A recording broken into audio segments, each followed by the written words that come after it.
ரஷ்ய அதிபர் புட்டின் இந்தியாவுக்கு வராருன்னு நியூஸ் வந்த உடனே அவர் வராரோ இல்லையோ, ஆனா அவருக்கு முன்னாடி அவருடைய 3 போர்க்கப்பல்கள் இந்தியாவுக்கு வந்திருக்கு. அதுவும் நம்ம சென்னை துறைமுகத்துக்கு. இந்த போர்க்கப்பல் எதுக்கு வந்திருக்கு, போர் சூழல்ல புட்டினோட இந்தியா விசிட்டுக்கு என்ன காரணம்னு ஷார்ட்டா பார்க்கலாம் வாங்க.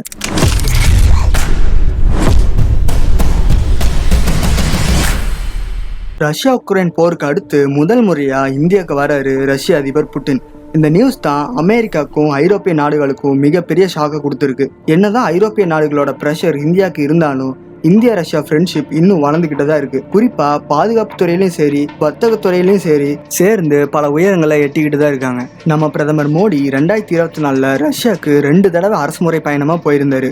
ஒன்று இந்தியா ரஷ்யா உச்சி மாநாட்டுக்கும், அடுத்து பிரிக்ஸ் உச்சி மாநாட்டுக்கும் போயிருந்தாரு. அப்பதான் ரஷ்யாவுடைய the order of saint Andrew the ஆப்ஸ்டலுங்கிற உயரிய விருதை புட்டின் மோடிக்கு கொடுத்திருந்தாரு. அப்போ மோடி புட்டினை இந்தியாவுக்கு வர இன்வைட் பண்ணியிருந்தாரு. இந்த இன்விடேஷனை அக்செப்ட் பண்ணியிருக்காரு புட்டின். இந்தியாவோட பாதுகாப்பு துறையில ரஷ்யாவோட ஆயுதங்கள் தான் அதிகமா யூஸ் பண்ணிக்கிட்டு இருக்கோம். 2021 புட்டின் இந்தியாவுக்கு வந்திருந்த போது சைன் பண்ண டீல்ஸ் தான் இந்தியாவுக்கு மிகப்பெரிய பொருளாதார வளர்ச்சியை கொடுத்திருந்தது. அதே மாதிரி புட்டினோட இந்த இந்தியா விசிட்ல இன்னும் நிறைய பாதுகாப்பு ஒப்பந்தங்கள் கையெழுத்தாகும்னு சொல்றாங்க. அடுத்ததா ட்ரேட், அதாவது வர்த்தகம். நம்ம வெளியுறவுத்துறை அமைச்சர் ஜெய்சங்கர் இந்தியா ரஷ்யா வர்த்தகம் 2030க்குள்ள $100 பில்லியன் தொடும்னு சொல்லியிருந்தாரு. இது தொடர்ச்சியா நிறைய டீல் சைன் ஆகும்னு சொல்றாங்க. ஏற்கனவே சென்னை டு விளாடிவோஸ்டாக் மேரிடைம் காரிடாருங்கிற வர்த்தக ஒப்பந்தத்தை மோடி 2019 ரஷ்யால சைன் பண்ணியிருந்தாரு. அது என்னன்னா, கிழக்கு ரஷ்யால இருக்கிற விளாடிவோஸ்டாக்குங்கிற பகுதியில கனிம வளங்களும் எண்ணெய் மற்றும் எரிவாயுவும் அதிகமா இருக்குன்னு சொல்றாங்க. இந்த சென்னை டு விளாடிவோஸ்டாக் கடல் வழி பாதை வழியா நிறைய கனிம வளங்களும், குறிப்பா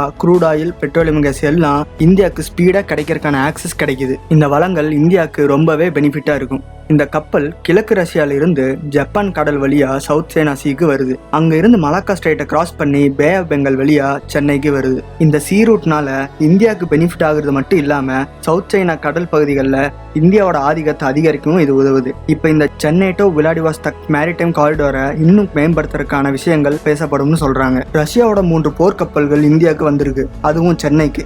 இது இந்திராங்கிற இந்தியா ரஷ்யா கூட்டு கடற்படை பயிற்சி மார்ச் 28 இருந்து ஏப்ரல் 2 வரைக்கும் 6 நாள் நடக்குது. இதுல இந்தியாவோட போர்க்கப்பலும் ரஷ்யாவோட போர்க்கப்பலும் இந்த பயிற்சியில் ஈடுபடுறாங்க. இதுல ஆயுத பயிற்சிகளும் ஆன்டி ஏர் ஆபரேஷன்ஸ், அதாவது வானத்துல எதிரிகளை தாக்கி அழிக்கிறது இல்ல தடுக்கிறது மாதிரியான பயிற்சிகள் எடுப்பாங்க. இதனால இந்தியா ரஷ்யா கடற்படை வலிமை அதிகரிக்கும். சைனாவோட ஆதிக்கம் இந்திய கடல் பகுதிகளில் ரொம்பவே அதிகரிச்சுக்கிட்டு இருக்கு. இந்தியாவை சுத்தி இருக்கிற கடல் பகுதிகளை பாதுகாக்கிறதுக்காகவும் சைனாவை கவுண்டர் பண்றதுக்கும் இந்த நேவல் எக்ஸசைஸ் ரொம்பவே ஹெல்ப்ஃபுல்லா இருக்கும்னு சொல்றாங்க.